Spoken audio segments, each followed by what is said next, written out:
Amazon VPC Flow Logs. VPC Flow Logs is a feature that enables you to capture information about the IP traffic going to and from elastic network interfaces, ENIs, in your Amazon VPC.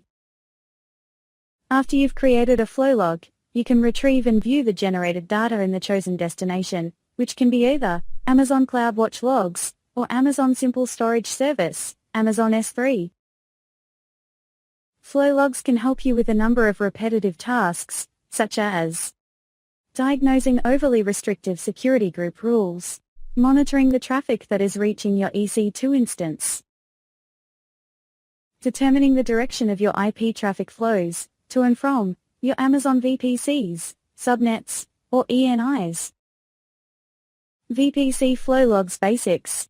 You can enable a flow log for your Amazon VPC, a subnet, or an ENI. If you create a flow log at the subnet or VPC level, each network interface in that subnet or VPC is monitored. This could generate a lot of flow log data. Flow log data for a monitored ENI is recorded as flow log records, which are log events consisting of fields that describe the traffic flow. To create a flow log, you specify the resource for which to create the flow log, such as the VPC, subnet or ENI. The type of traffic to capture, accepted traffic, rejected traffic, or all traffic. The destinations to which you want to publish the flow log data, either Amazon S3 or Amazon CloudWatch Logs. VPC Flow Logs, Publishing. Flow logs can publish flow log data directly to Amazon CloudWatch or Amazon S3. When sending to CloudWatch Logs, flow log data is published to a log group. You can create multiple flow logs that publish data to the same log group.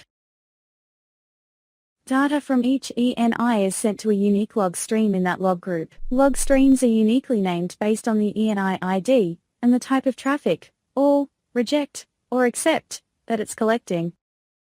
When publishing to Amazon S3, flow log data is delivered to an existing Amazon S3 bucket, an optional folder that you specify.